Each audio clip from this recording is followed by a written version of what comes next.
Hello everyone, welcome to PW only IAS. दोस्तों, स्वागत है आप सभी का आज के सेशन के अंदर। आज हमारा चैप्टर नंबर 21 हम डिस्कस करेंगे, that is with regards to SDG and climate change. And I am sure अगर आपने रेगुलरली देखा होगा तो आज हमारा आखिरी सेशन है इस इकोनॉमी की सीरीज़ का, राइट। 20 सेशंस ऑलरेडी हमने यहाँ पे कवर कर लिए हैं और आज आखिरी सेशन रहेगा। अगर आपने कोई लेक्चर मिस किया इससे पहले तो प्लीज़ इंश्योर कीजिएगा कि आप उन लेक्चर्स को भी देख लें ताकि आपकी कंप्लीट अच्छे से अंडरस्टैंडिंग हो पाए। तो आज का सर फोकस क्या रहेगा? देखो, आज का हमारा फोकस रहेगा एसडीजी एंड क्लाइमेट चेंज के regarding. To be very honest with you, ये टॉपिक इकोनॉमी का उतना नहीं है जितना ये टॉपिक आपके इन्वायरमेंट का है। अगर आपने इन्वायरमेंट के लेक्चर अच्छे से देखे होंगे, वहां पर आपके साथ sustainable development goals, climate change, इसके बारे में एक्सटेंसिवली डिस्कशन किया गया होगा। वहां पर तो ये अपने आप में खुद बहुत बड़े बड़े चैप्टर्स आपको देखने को मिलते हैं। क्लाइमेट चेंज को बहुत ही होलिस्टिकली आप पढ़ते हो। इवन करंट अफेयर्स में भी मैंने भी आप लोगों के साथ कई बार क्लाइमेट चेंज के बारे में काफ़ी बार डिस्कशन किया हुआ है। तो from the perspective of economy, static portion ये उतना इंपॉर्टेंट नहीं है, तो इसीलिए बहुत लंबा आज का सेशन नहीं होगा। जस्ट एक बेसिक आइडिया हम करेंगे, बाकी आप लोग अपने इन्वायरमेंट के टॉपिक्स के अंदर इन चीज़ों को पढ़ सकते हो, राइट। बाकी दोस्तों, अगर आप मेरे साथ कनेक्ट करना चाहें तो Telegram channel Rishabh Sharma sir PW, यहाँ पर जाके मेरे साथ आप कनेक्ट कर सकते हैं। सबसे पहले तो हम लोग ये अंडरस्टैंड करेंगे कि सर आखिर ये जो टर्म है sustainable, what is the meaning of the word sustainable? क्या अर्थ है इस वर्ड सस्टेनेबल का? देखो यार, हम लोग सब लोगों की क्या कोशिश होती है कि अपनी ग्रोथ अच्छी हो, यही कोशिश होती है। अब उस ग्रोथ के लिए हम क्या करते हैं? सर उस ग्रोथ के लिए हमें कई बार अलग अलग नेचुरल रिसोर्सेस एक्सट्रैक्ट करना पड़ते हैं, कई बार उनको एक्सप्लॉइट करना पड़ता है ना। अच्छी बात है, आपने खुद की ग्रोथ करी, पर कई बार ऐसा हो सकता है कि आपकी ग्रोथ की वजह से आपके आने वाली जनरेशंस नेगेटिव इंपैक्ट हुई। आई रिपीट, आपके ग्रोथ की वजह से, आपके तेजी से आगे बढ़ने की वजह से कहीं ना कहीं आने वाली जनरेशन को दिक्कत आ सकती है। कैसी दिक्कत? देखो, अगर आपने ज़रूरत से ज़्यादा मिनरल्स इस्तेमाल कर लिए या ज़रूरत से ज़्यादा चीज़ों का इस्तेमाल किया, एनवायरनमेंट का ध्यान नहीं रखा, तो इसका हार्मफुल कॉन्सिक्वेंस आपकी आने वाली जनरेशंस को फेस करना पड़ेगा। तो ग्रोथ तो करी आपने, पर वो ग्रोथ कैसी है? That is unsustainable. क्यों? क्योंकि वो लंबे समय तक कंटिन्यू नहीं रह पाएगी। लंबे समय तक वही ग्रोथ कंटिन्यू रह पाएगी जो आप ग्रोथ तो करते हो, बट साथ ही साथ आने वाली फ्यूचर जनरेशन की नीड्स का ध्यान भी रखते हो। तो अगर आप अपनी बुक को पढ़ोगे ना, यहाँ पे प्रॉपर्ली यहाँ पे इसकी डेफिनेशन मेंशन्ड है, ठीक है। सस्टेनेबल डेवलपमेंट का अर्थ क्या होता है? आप इसको बहुत अच्छे से अंडरस्टैंड कर पाओगे। सस्टेनेबल डेवलपमेंट का यहाँ पे अगर आप नोटिस कर पाओगे, सस्टेनेबल डेवलपमेंट का अर्थ होगा meeting present needs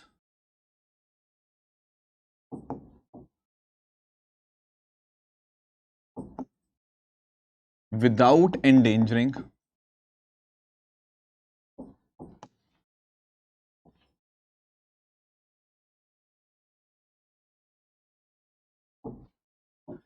the requirements of future generations।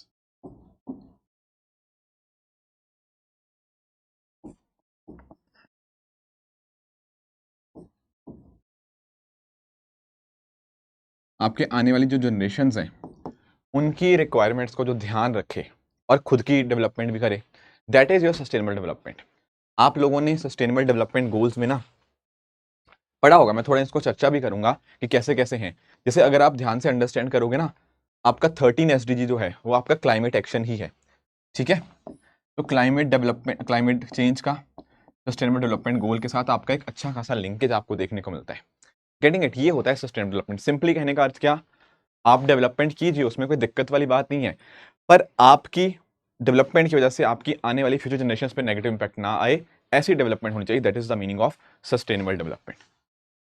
चलो, अब थोड़ा सा चलते हैं अपनी हिस्ट्री के अंदर, थोड़ा सा हिस्ट्री में चलते हैं। एक्चुअल में क्या हुआ, अगर हम बात करें ना 1983 की, हालांकि इससे पहले भी कुछ कुछ स्टेप्स लिए गए, बट मेजर जो स्टेप्स हैं हमें उनकी मेजरली डिस्कशन करनी है कि क्या क्या कैसे कैसे काम हुआ।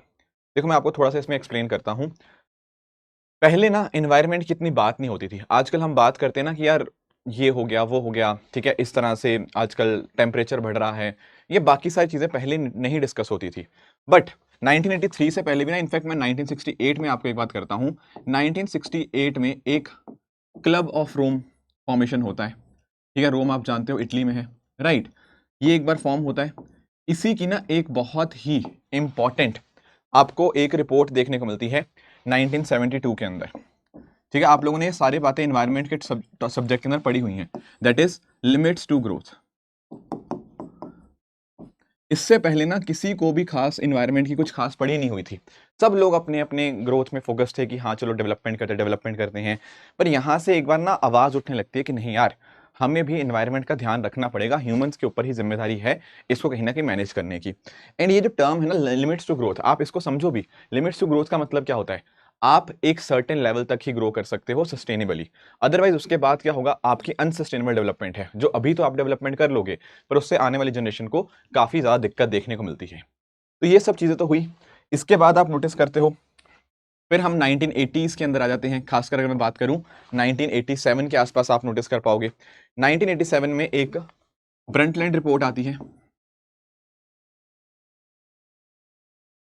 या जिसका आपने सुना होगा अवर कॉमन फ्यूचर के नाम से, राइट।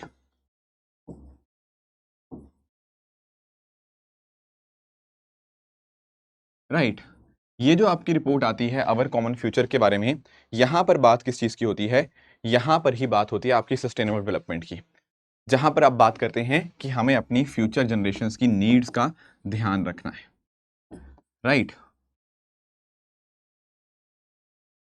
तो इस तरह से आप नोटिस कर पाओगे, पहले कभी हम इस बारे में चर्चा नहीं करते थे क्योंकि पहले एनवायरनमेंट उतना दिक्कत नहीं था।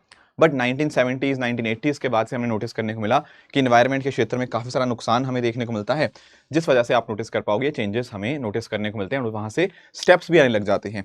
आप अगर अपनी बुक पढ़ोगे ना, तो ये ब्रंटलैंड कमीशन दरअसल में जो रिपोर्ट आई वो बाद में आई, पर 1983 के अंदर मैं बात कर रहा था ना, जो आपके ब्रंटलैंड कमीशन की, ठीक है, जिसको आप लोग जानते होंगे वर्ल्ड कमीशन, ठीक है, आपकी बुक में मेंशन्ड है। इसको world commission on environment and development भी कहते हैं, ठीक है। वर्ल्ड आपका world commission on environment and development, ठीक है। ये कुछ फैक्चुअल चीजें हैं आपके एनवायरनमेंट पर्सपेक्टिव से जो आपको पता होनी चाहिए। फिर 1987 में उसकी रिपोर्ट हमें यहाँ पे देखने को मिलती है, वही आपकी सस्टेनेबल डेवलपमेंट की यहाँ पर बात करती है। चलो ये बात तो समझ आई। अब सस्टेनेबल डेवलपमेंट में ना आपको ध्यान ये रखना है कि आपको पता क्या करना है। आप नोटिस कर पाओगे, अगर आप अपनी इकोनॉमिक नीड्स का ध्यान रख पाते हो, अगर आप सोशल नीड्स का ध्यान रख सकते हो, एंड साथ साथ आप इन्वायरमेंट का ध्यान रखते हो, ये सारे कंपोनेंट्स मिलकर हमें यहाँ पे देखने को मिलते हैं सस्टेनेबल डेवलपमेंट के अंदर। क्यों? क्योंकि देखो यार, ग्रोथ तो करनी है तो इकोनॉमी तेजी से आगे बढ़नी चाहिए, बट एनवायरमेंट का भी आप ध्यान रखिए एंड लोगों की नीड्स का भी आप यहाँ पे ध्यान रखिए। सारे के सारे चीजें फोकस में हमें देखने को मिल जाती हैं। Okay okay okay.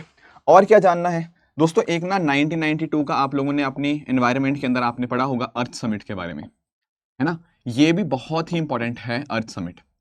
Rio de Janeiro के अंदर आपको ये अर्थ समिट देखने को मिलता है 1992 के अंदर। वहीं से आपको बाद में नोटिस करने को मिलता है आपका जो फॉर्मेशन होता है UNFCCC का, United nation framework convention on climate change. जैसे आपने सुना होगा ना, COP26, COP27, COP28, COP29, इनकी बात सुनते हो ना आप लोग, वो दरअसल में United nation framework convention on climate change के ही अलग अलग कॉन्फ्रेंस ऑफ पार्टीज होती हैं, जहां पर दुनिया भर के लीडर्स आपस में मिलते हैं, चर्चा करते हैं, एनवायरनमेंट को कैसे प्रोटेक्ट करना है, ये सब वहां पे डिस्कशन होता है। इसी तरह से आप लोग जानते हो आपका जो बायोडाइवर्सिटी के बारे में है UNCBD, ठीक है, convention on biological diversity, and साथ ही साथ जो हम बात कर रहे हैं UNCCD की, कन्वेंशन टू कॉम्बैट डेजर्टिफिकेशन, ये भी यहीं से हमें निकलते हुए देखने को मिल जाएंगे। And that is how we can see कि हमारा जो फोकस है एनवायरनमेंट का वो यहाँ से बहुत ज़्यादा बढ़ने लग जाता है। हमारा जो आज का ज़्यादा डिस्कशन वाला पॉइंट रहेगा वो FCCC के रिगार्डिंग रहेगा, that is framework convention on climate change. बाकी के जो दोनों एस्पेक्ट्स हैं सर, CBD और CCD, ये सब तो आप लोग अपने इन्वायरमेंट में पढ़ते ही हो, तो इन्वायरमेंट पर्सपेक्टिव से आपके लिए इंपॉर्टेंट बन जाएंगे। ठीक है ठीक है ठीक है, ये बात तो क्लियर हुई, ये बात तो क्लियर हुई। अब ये होने के बाद आपको थोड़ा सा आइडिया तो लगना चाहिए, वो लगना चाहिए हमारे MDGs के बारे में। अंडरस्टैंड करना, MDGs एक करके एक चीज हुआ करती थी। What is MDG? MDG stands for millennium development goals. दरअसल में 2000, जब 2000 का साल आता है ना, वहां पर मीटिंग होती है। क्या होती है मीटिंग? मीटिंग में ये डिस्कस किया जाता है कि आने वाले अगले 15 साल में हम क्या क्या अचीव करना चाहते हैं।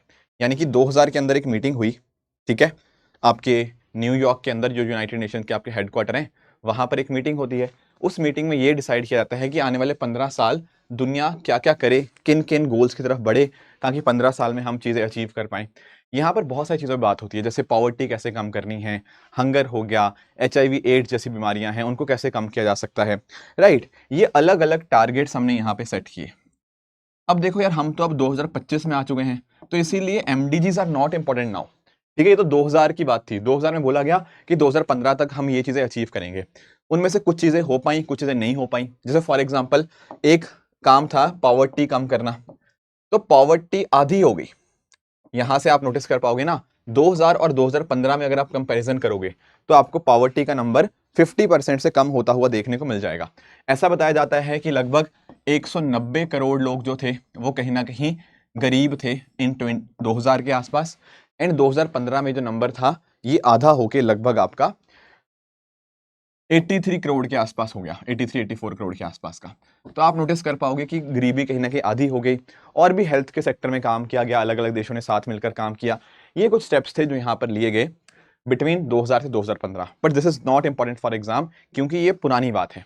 अब 2015 खत्म हो गया, ठीक है, 2015 खत्म हो गया, फिर हमें लगा यार अब 2015 के बाद अब क्या करना है।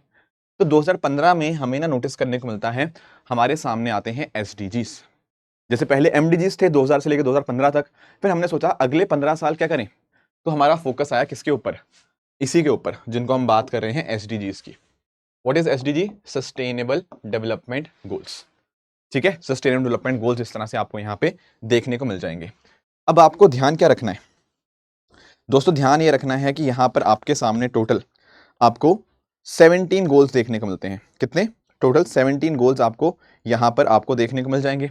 इनके आगे भी फर्दर चीजें हैं, पर वो आपको याद नहीं रखनी, पर ये पॉइंटर्स आपको जरूर पता होना चाहिए। रीजन बीइंग कि कल को एग्जाम में कोई चीज कोट करनी हो, भारत का कोई एफर्ट आपको कोट करना हो, तो आप दिखा सकते हो कि यार हाँ, उसका सीधा सा लिंकेज आपको सस्टेनेबल डेवलपमेंट गोल्स के साथ देखने को मिल रहा है। जैसे पहला गोल है हमारा नो पॉवर्टी, 2 है जीरो हंगर, 3 है गुड हेल्थ एंड वेलबींग, चौथा है क्वालिटी एजुकेशन, पांचवा है जेंडर इक्वालिटी, 6th है आपका clean water and sanitation, 7th affordable and clean energy, 8th decent work and economic growth, 9th है आपका industry innovation and infrastructure, 10th है आपका रिड्यूस्ड इनइक्वालिटीज, 11th है आपका सस्टेनेबल सिटीज एंड कम्युनिटीज, 12 है आपका रिस्पॉन्सिबल कंजम्पशन एंड प्रोडक्शन, 13 है आपका SDG 13 जो क्लाइमेट एक्शन के बारे में है, SDG 14 है लाइफ बिलो वाटर, SDG 15 है लाइफ ऑन लैंड, 16 है piece justice and strong institution, and 17 आपको पार्टनरशिप फॉर द गोल्स देखने को मिल जाएगा।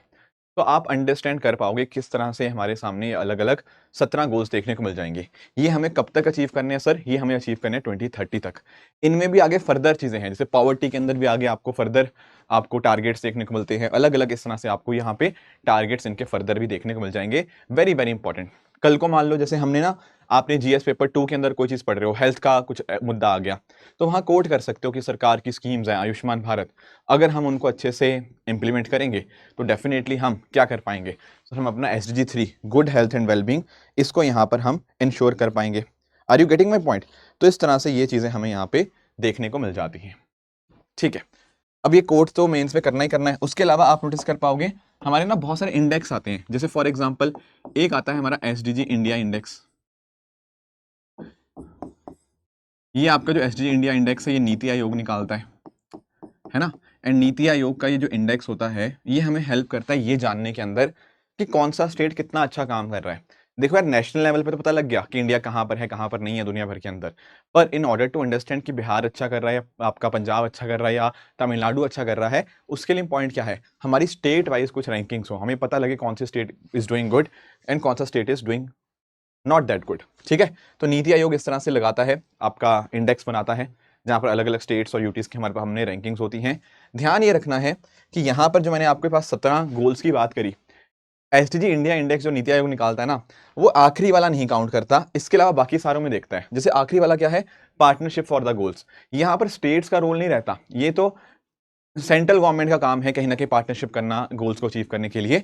तो इसलिए यहाँ पर आप नोटिस कर पाओगे जो आपकी एसडीजी इंडिया इंडेक्स है ना, वहां पर पहले जो 16 गोल्स हैं उनकी बात करी जाती है, 17th गोल यहाँ पर चेक नहीं किया जाता in case of your states. ठीक है, तो इस तरह से आप नोटिस कर पाओगे कि हमारे सामने इस तरह से एसडीजी इंडिया इंडेक्स हमें यहाँ पे देखने को मिल जाएगा।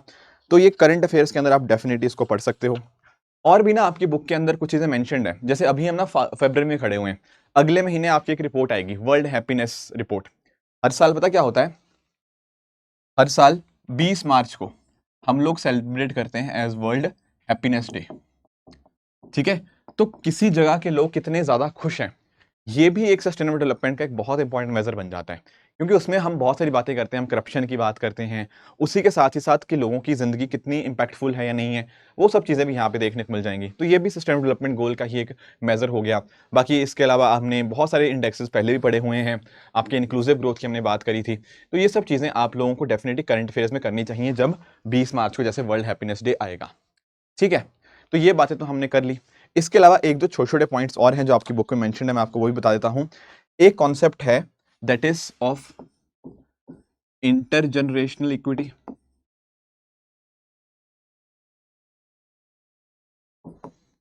और एक पॉइंट सामने निकल के आता है, वो होता है आपका इंट्रा जनरेशनल इक्विटी का।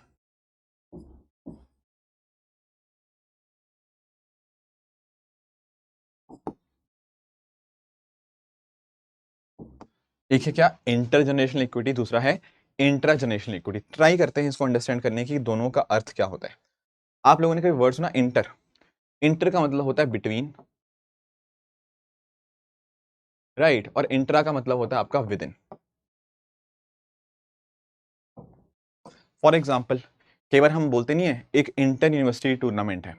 इंटर यूनिवर्सिटी टूर्नामेंट मतलब एक यूनिवर्सिटी का दूसरी यूनिवर्सिटी के साथ मैच होगा, मतलब डिफरेंट डिफरेंट यूनिवर्सिटीज के बीच में कंपटीशन है। पर अगर मैं बोलता हूँ इंट्रा यूनिवर्सिटी, इंट्रा मतलब with in the university, university के अंदर जो भी कॉलेजेस वगैरह आए उनका आपस में मैच होगा। तो एक होता है विद इन मतलब अंदर ही, बिटवीन होता है अलग अलग के बीच में। तो ऐसे ही आप नोटिस कर पाओगे अगर मैं आपसे सामने ये बोलता हूँ इंटर जनरेशनल इक्विटी और दूसरा वर्ड है intra generational equity, what does it mean? यहां होता है बिटवीन वेरियस जनरेशन, ये होता है विद इन वन जनरेशन। क्या मतलब? देखो यार, जैसे फॉर एग्जांपल मान लो मैं हूं, अब मैंने पता क्या किया, मेरे पास खूब रिसोर्सेज थे, अच्छा एनवायरनमेंट भी था, सब कुछ था मेरे पास, पर मैंने इतना एक्सप्लॉइट किया इस चीज को, मिनरल्स वगैरह सारे खत्म कर दिए कि मेरी आने वाली जो जनरेशन है उसको तो कुछ भी नहीं मिला। तो मुझे बताओ, क्या इस जनरेशन और इस जनरेशन में अंतर होगा? बिल्कुल होगा। इसको ज्यादा रिसोर्सेस मिले, इसको कम रिसोर्सेस मिले। ये बिटवीन टू जनरेशंस की बात हो रही है। किसकी बात हो रही है? ये बिटवीन टू जनरेशंस की बात हो रही है कि बेसिकली ना यहां पर जो रिसोर्स डिस्ट्रीब्यूशन है, क्या है? Resource distribution between these two generation वो बराबर नहीं है। किसी को रिसोर्सेज ज्यादा मिले हैं इस जनरेशन और दूसरी जनरेशन के बीच में, किसी को कम मिले हैं। ठीक है ना कहीं एनवायरनमेंट इनको अच्छा मिला है, इनको खराब मिला है। तो ऊपर वाली जनरेशन और नीचे वाली जनरेशन में दोनों के बीच में क्या आ गया? एक इनइक्विटी आ गई। इनइक्विटी समझते हो? किसी को ज्यादा मिलना, किसी को कम मिलना, जो हम बात करते हैं ना सोशल जस्टिस की। सोशल जस्टिस जो पॉलिटी में आप लोग पढ़ते हो, सोशल जस्टिस का पर्पस यही है कि कैसे ये जो इनइक्विटी है इसको खत्म किया जाए, इसको कैसे कम किया जाए, राइट। तो अगर मान लीजिए एक जनरेशन को ज्यादा कुछ चीजें मिलती हैं, नीचे वाली जनरेशन को कम मिलती हैं, जैसे रिसोर्स डिप्लीशन की वजह से या रिसोर्स डिस्ट्रीब्यूशन प्रॉपर नहीं हो पाता, तो हम वहां कहेंगे कि इंटरजेनरेशनल इक्विटी नहीं है। तो what we need to do for intergenerational equity, the need is to follow sustainable development.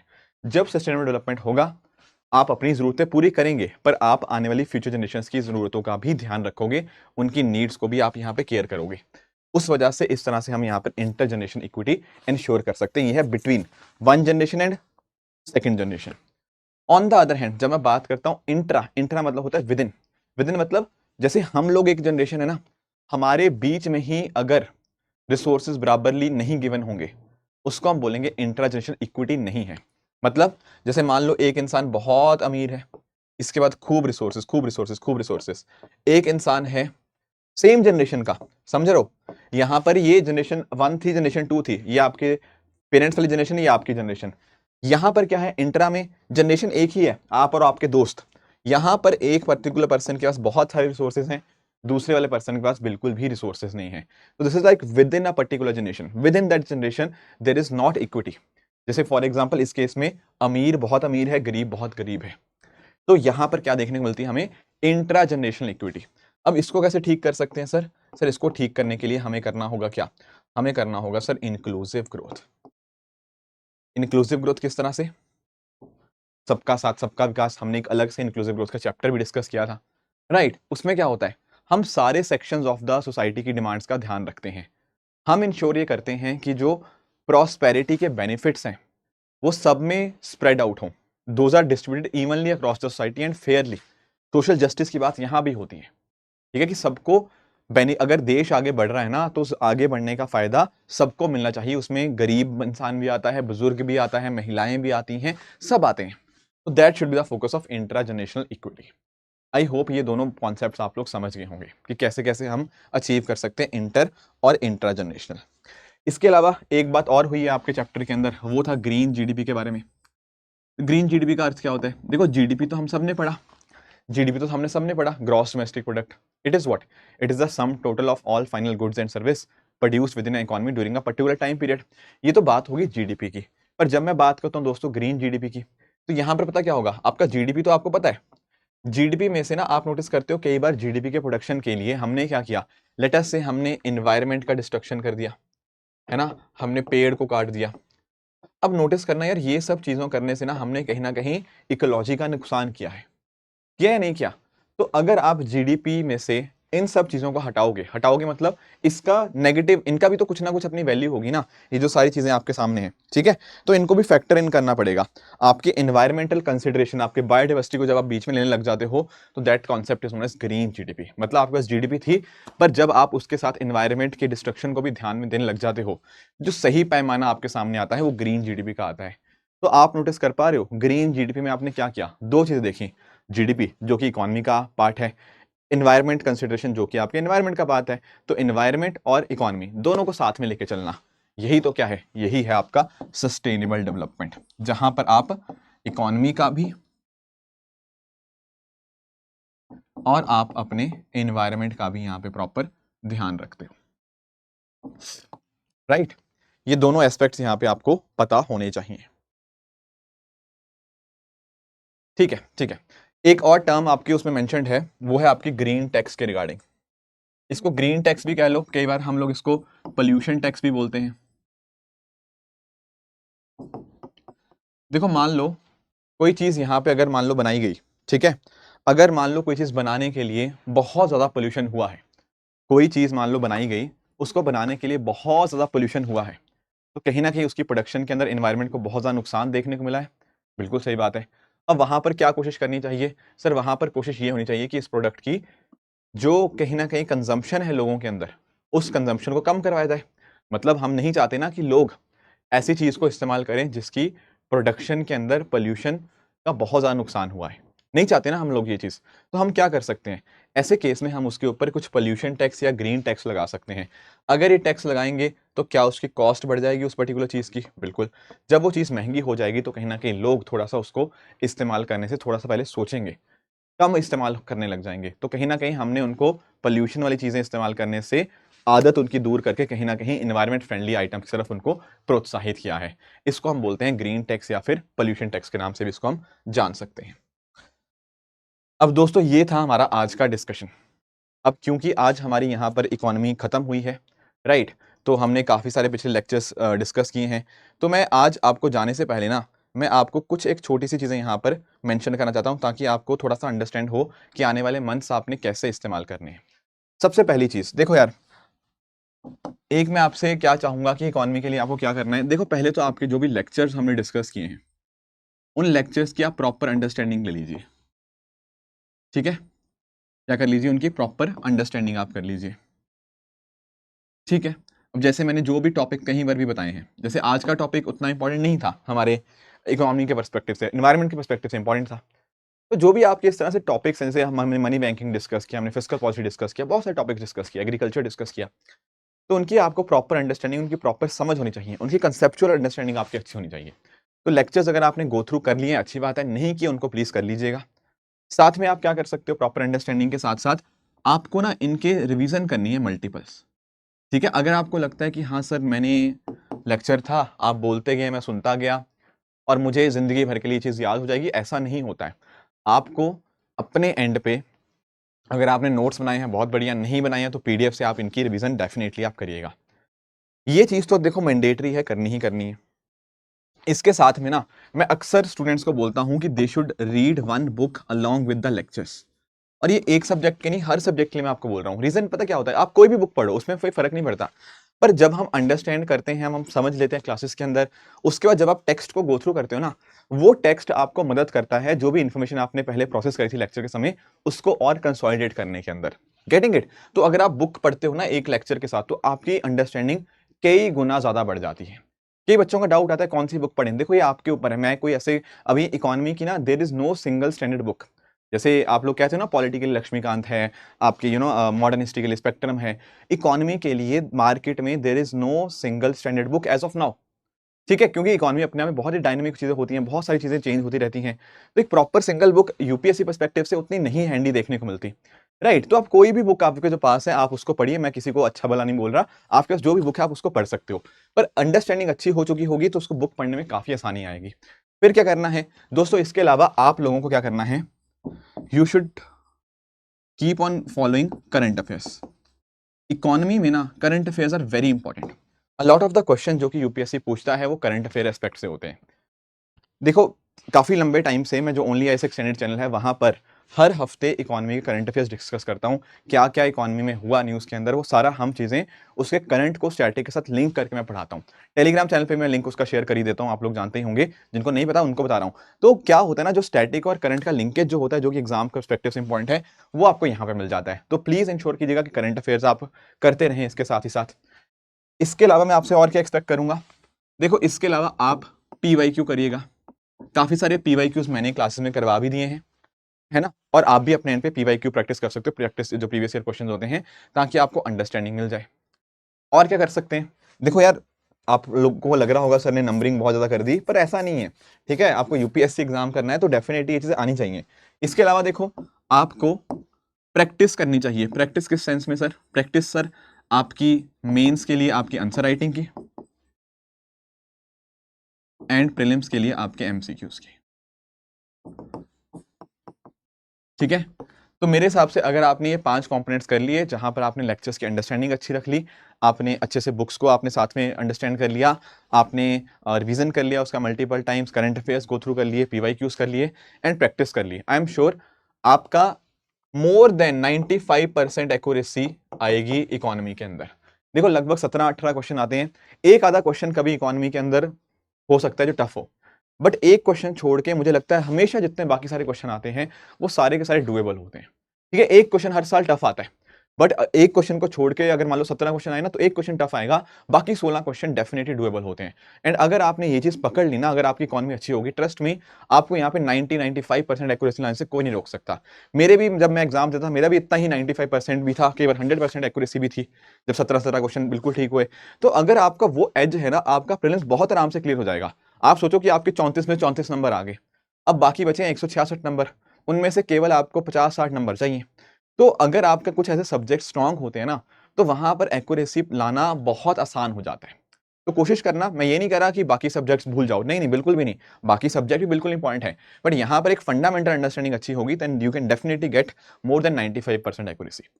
ठीक है, तो फिर यही थी हमारी इकोनॉमी की सीरीज। आई होप आपको ये जो पूरी की पूरी सीरीज थी बहुत अच्छे से समझ आई होगी दोस्तों।